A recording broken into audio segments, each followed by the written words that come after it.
My dear students, how are you? I hope you must be in very high spirits and preparing hard for the coming competitive examination. प्यारे बच्चों, ये मेरा high zero points series का 18th video है और इसमें topic है simple harmonic motion. और कंपटीशन पॉइंट ऑफ व्यू से सिंपल हार्मोनिक मोशन का चैप्टर बहुत इंपॉर्टेंट है। इसमें बहुत कुछ करने के लिए है और अक्सर इसमें से क्वेश्चन आते हैं और इसको अच्छी तरह कवर करने के लिए मैं 2 वीडियो डालूंगा। तो आज इसका है video number 1। So let us start with simple harmonic motion, the first lecture on it. So first of all, what is periodic motion? The motion which repeats itself after regular intervals of time is known as periodic motion. For example, the motion of Earth about its own axis or about the Sun, or the motion of any other planet around the Sun is periodic motion. The time taken by the body to complete one period in periodic motion is known as the time period of periodic motion. For example, the periodic time of the earth about its own axis is 24 hours and that about the sun is 1 year, that is 365.25 days. Now remember, in periodic motion, force is always directed towards a fixed point which may or may not be on the path of motion.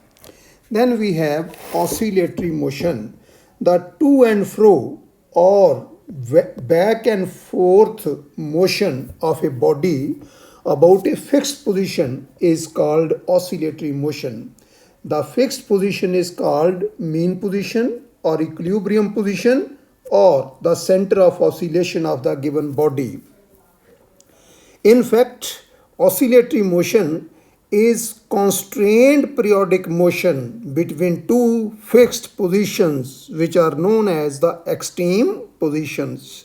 Now remember, every oscillatory motion is periodic, but every periodic motion is not oscillatory.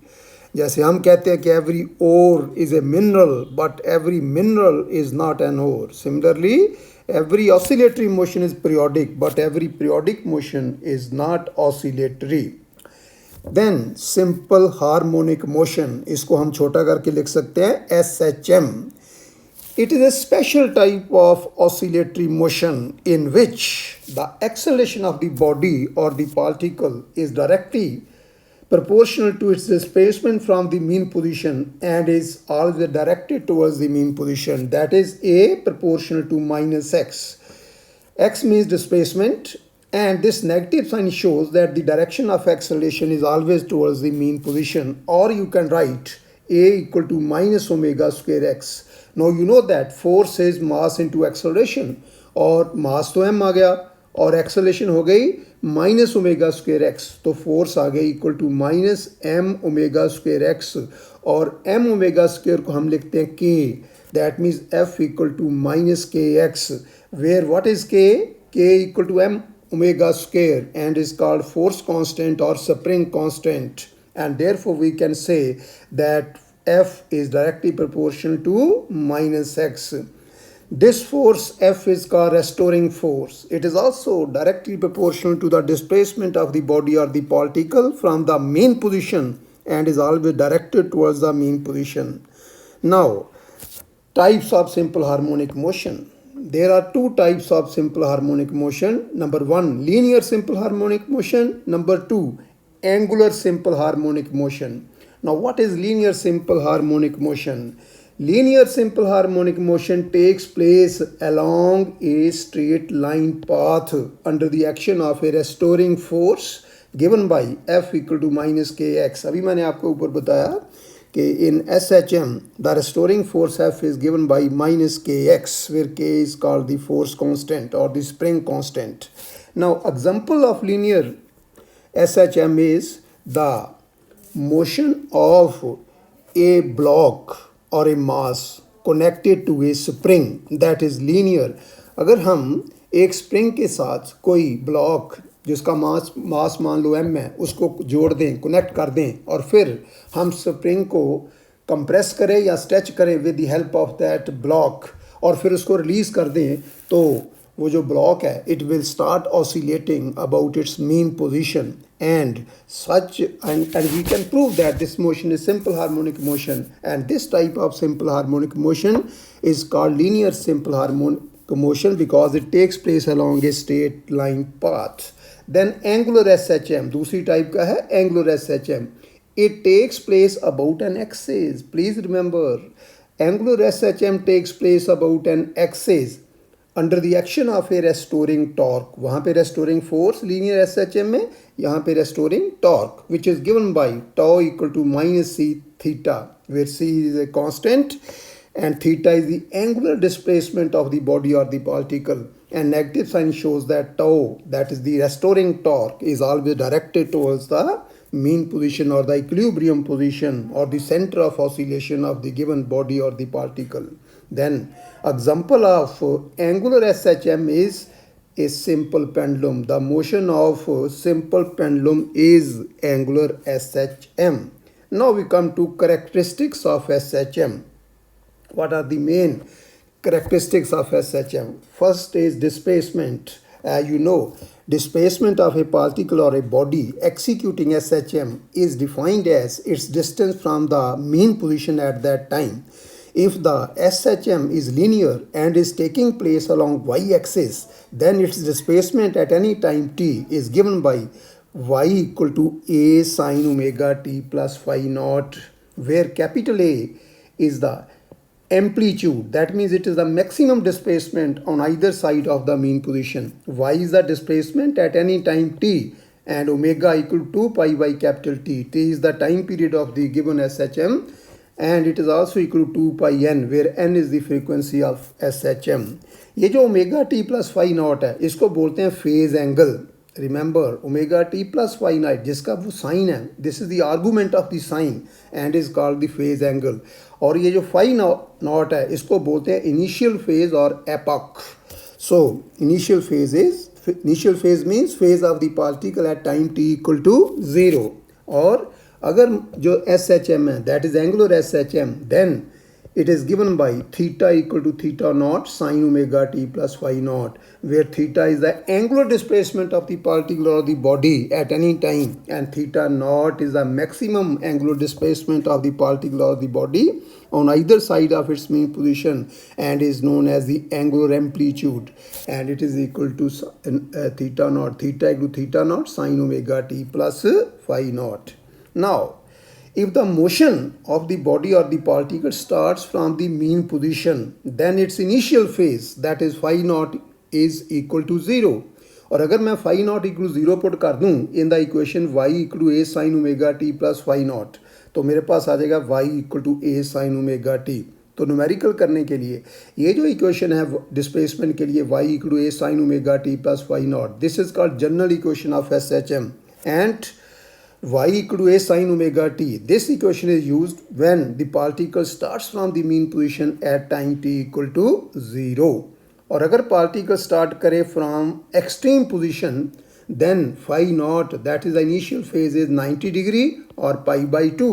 और अगर मैं put करूँ phi naught equal to pi by 2 or 90 degree in the equation y equal to a sin omega t plus 90 degree, तो आ जाएगा y equal to a cos omega t. So remember, we make use of the formula y equal to a cos omega t when the particle starts from the extreme position. बहुत बार ऐसे आता है numerical, वो कहता है कि बताओ अगर एम्पलीट्यूड दे रखी होगी, ए दे रखी है या 10 centimetre 5 centimetre whatever it is, वो कहेगा कि एक्सट्रीम पोजीशन शुरू करके 1 सेंटीमीटर तक आने में कितना टाइम लगेगा.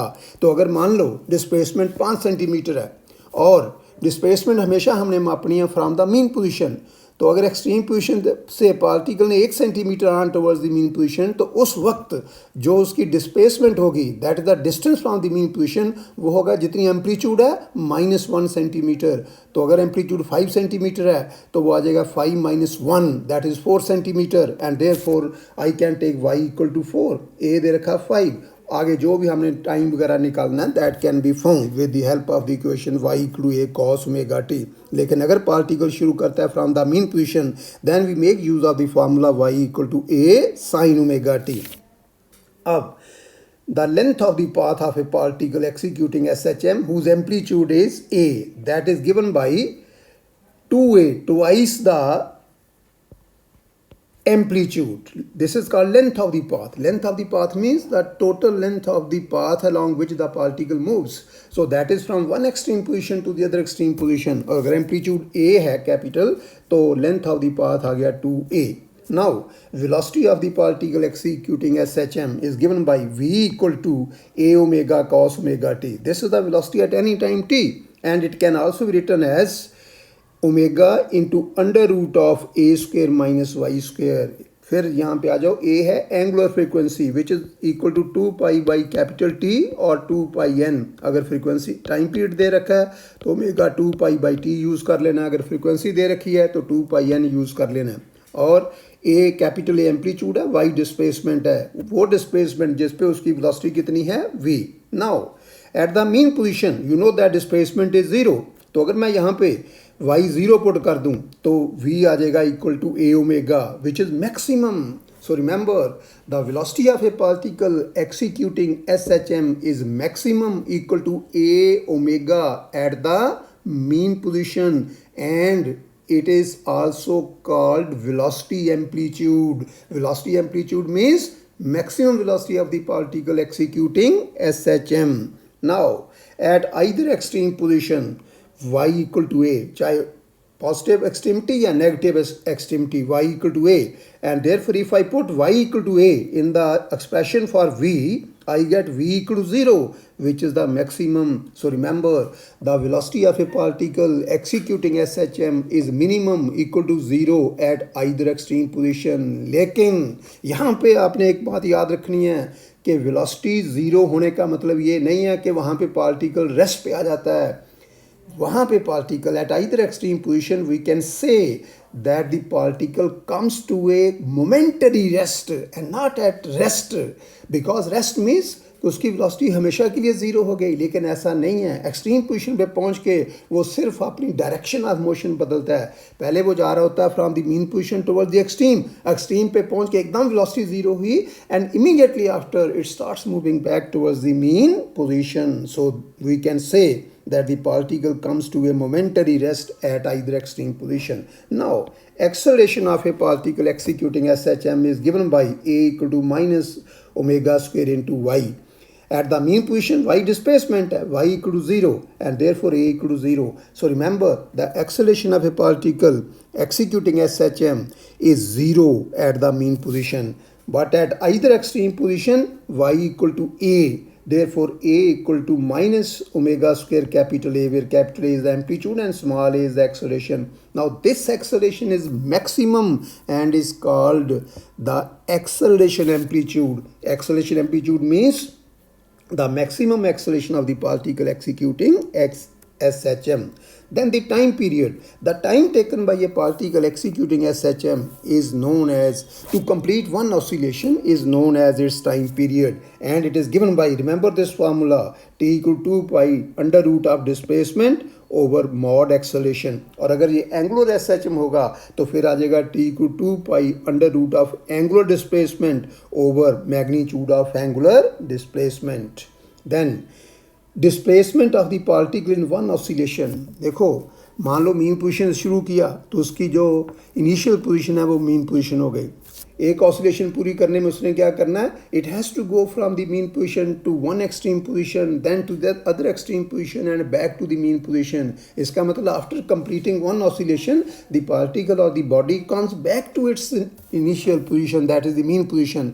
तो इनिशियल और फाइनल पोजीशन आपस में कोइंसाइड कर गई। सो देयरफॉर अगर आपसे पूछ ले कि what is the displacement of a particle executing SHM in one oscillation तो आपने आंसर देना है 0। लेकिन अगर आपको ये कहे कि उसने डिस्टेंस कितना ट्रेवल किया एक ऑसिलेशन में, तो आपने कहना 4 टाइम्स द एम्पलीट्यूड, क्योंकि मीन से एक एक्सट्रीम पे गया तो एम्पलीट्यूड के बराबर डिस्टेंस, फिर दूसरी एक्सट्रीम पे गया तो ट्वाइस द एम्पलीट्यूड के बराबर डिस्टेंस, फिर दोबारा एक्सट्रीम से निचली एक्सट्रीम से दोबारा मीन पे आया तो एक बार फिर एम्पलीट्यूड, तो a + 2 a + a, that is 4a. Now remember very very important points. Velocity leads displacement by pi by 2. So in simple harmonic motion, velocity leads means it is ahead of displacement by pi by 2. या ये कह लो कि the phase difference between velocity and displacement is pi by 2 with velocity leading displacement. And acceleration leads displacement by pi. वो आगे pi by 2 जो है वो velocity के आगे होती है, तो डिस्प्लेसमेंट से हो गई पाई. पाई का मतलब जब पाई होता है दो चीज़ों में phase difference, that means they are out of phase from each other. So remember in SHM displacement and acceleration are out of phase from each other. That is the phase difference between them is 180 degree. Then energy in SHM. A particle executing simple harmonic motion possesses both kinetic as well as potential energies. The kinetic energy of the particle when its displacement is small y is given by kinetic energy equal to half m omega square into a square minus y square, and its potential energy at the same displacement is given by half m omega square y square. Therefore, the total energy is the sum of these two types of energy, kinetic plus potential. और अगर मैं इनको add करूं तो it will come out to be equal to half m omega square a square. So that is the total energy of a particle executing SHM when its displacement is y. अब हम आते हैं mean position पे. Mean position पे displacement y होता है 0. तो अगर मैं यहाँ पे काइनेटिक एनर्जी वाली एक्सप्रेशन y 0 पुट कर दूँ तो काइनेटिक एनर्जी आ जाएगी half m omega square a square, और पोटेंशियल एनर्जी वाली एक्सप्रेशन में y 0 पुट करूँ तो पोटेंशियल एनर्जी आ जाएगी 0. तो अगर मैं टोटल निकालूँ तो द्वारा कितना आ गया, half m omega square a square. Then at either extreme position y equal to plus minus a, that means either plus a और minus a. और अगर मैं काइनेटिक एनर्जी वाले फार्मूला जो ऊपर लिखा है उसमें y इक्वल टू मैं प्लस माइनस ए पुट करूं तो काइनेटिक एनर्जी आ जाएगी 0, और पोटेंशियल एनर्जी के फार्मूले में y equal to plus minus A put करूं तो पोटेंशियल एनर्जी आ जाएगी half m omega square a square. फिर अगर मैं टोटल निकालूं जिनके ऐड करूं काइनेटिक और पोटेंशियल एनर्जीज को तो वो आ जाएगा half m omega square a square. तो आप देख सकते हैं कि जो टोटल एनर्जी है वो जब डिस्प्लेसमेंट एनी डिस्प्लेसमेंट y है तो भी उतनी है, मीन पोजीशन पे भी उतनी है, एक्सट्रीम पे उतनी है. तो इसका मतलब ए particle executing SHM obeys the law of conservation of energy. और कई बार पूछ लेते हैं कि ग्राफ कैसा होगा बिटवीन डिस्प्लेसमेंट एंड एनर्जी. तो ये मैंने ग्राफ जो बनाया है ये इस अलॉन्ग एक्स एक्सिस मैंने लिया डिस्प्लेसमेंट, अलॉन्ग वाई एक्सिस मैंने लिया एनर्जी. यहाँ पे ये मीन पोजीशन है O, और राइट साइड पे जहाँ प्लस से है ये उसकी एक एक्सट्रीम पोजीशन है और दूसरी तरफ माइनस ए लिखा है, ये नेगेटिव समझो एक्सट्रीम पोजीशन है. तो एक पे एम्पलीट्यूड प्लस है, दूसरी पे माइनस है. तो अभी हमने देखा जो काइनेटिक एनर्जी के लिए बनेगा, काइनेटिक एनर्जी जो है वो उसके लिए कर्व बनेगी ऐसे, पैराबोला बनेगा, और पोटेंशियल के लिए ऐसे पैराबोला बनेगा, क्योंकि पोटेंशियल एनर्जी मीन पोजीशन पे होती है 0 और आइदर एक्सट्रीम पोजीशन पे होती है मैक्सिमम, और जो काइनेटिक एनर्जी है वो मीन पोजीशन पे होती है मैक्सिमम और आइदर एक्सट्रीम पोजीशन पे होती है 0. सो ये मैंने लिखा है काइनेटिक एनर्जी का पैराबोला और ये है पोटेंशियल एनर्जी का, और टोटल हमेशा सेम रहता है. वो मैंने ये ग्रीन लाइन से जो ड्रॉ की line, it is parallel to displacement axis. इसका मतलब डिस्प्लेसमेंट जितनी मर्जी हो total energy remains the same, लेकिन जो पोटेंशियल और काइनेटिक एनर्जी की वेरिएशन है वो पैराबोलिक है, और एक पैराबोला नीचे से ऊपर आएगा, दूसरा ऊपर से नीचे जाएगा. सो ये मैंने लिख दिया इसके साथ कि पोटेंशियल एनर्जी का कौन सा और काइनेटिक का कौन सा. Then a simple pendulum. The time period of a simple pendulum is given by t equal 2 pi into under root of L over G, where L is called length of the simple pendulum. And what do we mean by length of a simple pendulum? Length of a simple pendulum is the distance from the point of suspension to the center of oscillation. Point of suspension means जिस point पे suspend किया हमने उसको, और center of oscillation means center of gravity of the bob, और G है acceleration due to gravity. लेकिन याद रखो this formula is true only if the amplitude of the simple pendulum is small. This shows that T is directly proportional to under root L and T is inversely proportional to under root G. At the center of the earth और inside a satellite g equal to zero. आपको पता है कि centre of the earth पे acceleration due to gravity zero होती है, और satellite के अंदर भी जब वो रिवॉल्व करता है अराउंड द अर्थ तो जी इफेक्टिव वैल्यू ज़ीरो होती है. और अगर मैं इस फार्मूल में जी ज़ीरो पुट करूँ तो टी आ जाएगा इनफाइनाइट. तो अगर आपसे कोई पूछे कि what is the time period of a simple pendulum inside a satellite और at the centre of the earth, तो आपने कहना इनफाइनाइट. इसका मतलब क्या है कि it will take infinite time to complete one oscillation. That means it will never complete an oscillation. That means it will not swing at all. So remember, it will not swing at all inside a satellite revolving around the earth or at the center of the earth. Then seconds pendulum, वो simple pendulum जिसका time period 2 second हो, that is called seconds pendulum, और इसकी length होती है लगभग 1 metre. ये भी जुबानी याद रखनी है आपने. और कई बार ये आपसे पूछ सकते हैं कि why is it called a seconds pendulum. तो आपने कहना है it is called seconds pendulum because it passes through it's mean position after every 1 second. Now time period of a simple pendulum is number 1 independent of the mass of the bob. Mass of the bob पे depend नहीं करता. Number 2 it is independent of the amplitude provided the amplitude is small. Now this is very important formula. The time period of a simple pendulum of infinite length, ये formula अच्छी तरह याद कर लेना आपने, is given by t equal to 2 pi under root of r over g, where r is the radius of the earth. So remember, I repeat this, the time period of a simple pendulum of infinite length is given by t equal to 2 pi under root of r over g, where r is the radius of the earth, which you know is equal to 6400 kilometre और 6.4 into 10⁻6 metre. और अगर आप radius की value यहाँ put कर दें, g की value put करें, कैलकुलेट करें, तो it will come out to be about 84.6 minutes. So that is the time period of a simple pendulum whose length is equal to the is infinite. लेकिन अगर उसकी length हो equal to radius of earth, तो आमतौर पे यहाँ बच्चे क्या करते हैं, वो T equal 2 pi under root of L over G वाले फार्मूले में एल की जगह आर लिख लेते हैं, तो वो फार्मूला आ गया T equal 2 pi under root of R over G. वो वही आ गया जो मैंने बताया for a time simple pendulum of infinite length. लेकिन याद रखो it is T equal 2 pi under root of R over 2g, और इसकी वैल्यू कितनी होगी, R over 2 pi R over G की मैंने आपको बताया 84.6 मिनट, तो ओवर अंडर रूट 2 आ गया. अंडर रूट 2 होता है 1.414. अगर मैं 84.6 को डिवाइड करूं बाई 1.414 तो ये आ जाएगा 59.83 minute, which is approximately 1 hour. So remember, the time period of a simple pendulum whose length is equal to the radius of the earth is about 1 hour. तो बेटा जी आज के लिए इतना. मैं इसको कंटिन्यू करूँगा नेक्स्ट वीडियो में.